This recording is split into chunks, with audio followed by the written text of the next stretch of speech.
America EV కార్ల దిగ్గజం company Tesla భారత్కు రానుంది. త్వరలోనే టెస్లా భారత్లో కార్ల ఉత్పత్తికి రంగం సిద్ధం చేయనుంది. దీనికి సంబంధించి అప్డేట్ వచ్చింది. కంపెనీలో వివిధ విభాగాల్లో పనిచేయడానికి ఎంప్లాయీస్ని రిక్రూట్ చేయడానికి ప్రాసెస్ను ప్రారంభించినట్లు తెలుస్తోంది.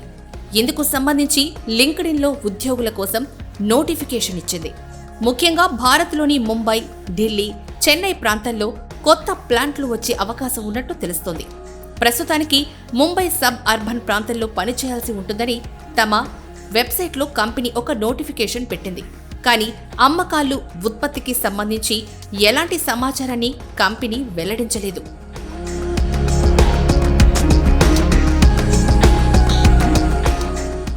ఇటీవల అమెరికా పర్యటనలో భారత ప్రధాని నరేంద్ర మోదీ, టెస్లా అధినేత ఎలాన్ మస్క్ సమావేశమయ్యారు. ఈ సమావేశంలోనే దీనికి సంబంధించి సానుకూల చర్చలు జరిగినట్లు సమాచారం. ఆ తర్వాత టెస్లా నుంచి ఈ నియామక ప్రకటనలు వెలువడటం గమనార్హం. అయితే టెస్లా అధినేత గత ఏడాది ఏప్రిల్లోనే భారత్లో పర్యటించాల్సి ఉండగా ఎన్నికలు కావడంతో అది వాయిదా పడింది. అయినా టెస్లా కంపెనీతో భారత్ చర్చలు ఆపలేదు. కానీ మొదటి నుంచి మస్క్ భారత్ విధించే ట్యాక్సులపై కాస్త అసంతృప్తిగా ఉన్నట్లు సమాచారం. ఆ తర్వాత $500 మిలియన్ కనీస పెట్టుబడితో తయారీ యూనిట్ నెలకొల్పే వాహన కంపెనీలకు దిగుమతి సుంకంలో తగ్గింపులు ఇస్తామంటూ కొత్త విద్యుత్ వాహన విధానాన్ని మోదీ ప్రభుత్వం ప్రకటించింది. దీంతో టెస్లా కంపెనీ భారత్కు రావడానికి మార్గం సుగమమైంది.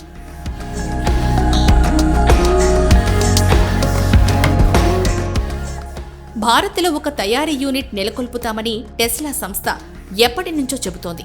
అంతకుముందు దేశంలోకి తమ వాహనాలు ఎగుమతి చేసి విక్రయాలు ఎలా ఉన్నాయో పరిశీలిస్తామని 2021 ఆగస్టులో మస్క్ ప్రకటించారు.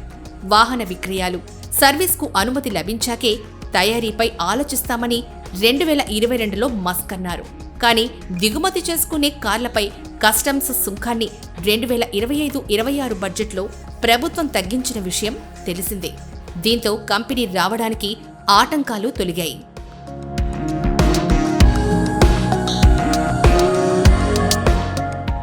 టెస్లా భారత్కు రావడానికి మరో కారణం కూడా ఉంది. మన పొరుగున ఉన్న చైనా దేశంలో టెస్లాకు తీవ్ర పోటీ నెలకొంది. ముఖ్యంగా BYD కంపెనీతో టెస్లాకు ఎదురుదెబ్బ తగులుతోంది. టెస్లా ఇక్కడి నుంచే ఆసియాతో పాటు యూరప్లోని చాలా దేశాలకు కార్లు, స్పేర్ పార్ట్స్ను సప్లై చేస్తుంది. కానీ దశాబ్దం తర్వాత టెస్లా కంపెనీకి గత ఏడాది మొదటి త్రైమాసికంలో నష్టాలొచ్చాయి. ముఖ్యంగా లోకల్ కార్ల కంపెనీల నుంచి వచ్చే పోటీనే దీనికి కారణమని ఆ కంపెనీ అభిప్రాయపడుతోంది. దీంతో ప్రపంచంలోని అధిక జనాభా గల భారత్లో కార్ల ఉత్పత్తి, విక్రయాలను ప్రారంభించాలని ఎప్పటినుంచో భావిస్తోంది.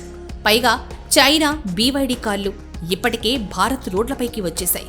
ఇక ఇప్పటికీ భారత్లో అడుగు పెట్టుకుంటే తీవ్ర నష్టం కలుగుతుందని టెస్లా భావించింది.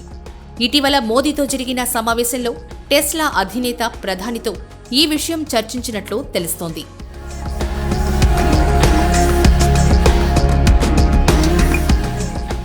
ప్రస్తుతం భారత్లో ఈవీ మార్కెట్ ఫుల్ రైజ్లో ఉంది. ఏడాదికేడాది మార్కెట్ విలువ పెరుగుతుంది.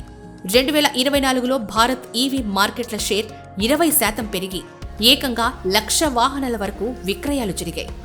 గత ఏడాదితో పోలిస్తే 18,000 అధికం. అయితే భారత్ ఈవీ మార్కెట్లో టాటా కంపెనీ అగ్రగామిగా ఉంది. 2024లో టాటా కంపెనీ 61,000 యూనిట్లను విక్రయించింది. ముఖ్యంగా నెక్సాన్ కారు ఇందులో ప్రధానంగా అమ్ముడవుతోంది. వీటితో పాటు మహీంద్రా, మారుతి లాంటి ఇండియా కంపెనీల ఈవీలు మార్కెట్లో ఇప్పటికీ అందుబాటులో ఉన్నాయి.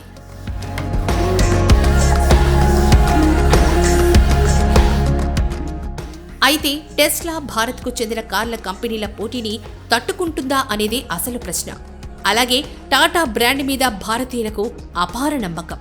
మరి దీనిని దాటుకుని టెస్లా ఎలా ముందుకు వెళ్తుంది అనేది చూడాలి. అయితే టాటాలో కొన్ని వేరియంట్లు మాత్రమే ఈవీలో ఉన్నాయి. కానీ టెస్లా కార్ల మోడల్స్ అన్ని ఈవీలు కావడం విశేషం. భారత్లో ఒకేసారి అన్ని రకాల విక్రయాలు ప్రారంభిస్తే స్వదేశీ కంపెనీలకు కాస్త ఇబ్బంది తప్పదని నిపుణులు చెప్తున్నారు. మొత్తంగా ఎన్నో ఏళ్ల నుంచి ఊరిస్తున్న టెస్లా కంపెనీ ఎట్టకేలకు ఇండియాలో అడుగు పెట్టబోతోంది. చూడాలి మరి.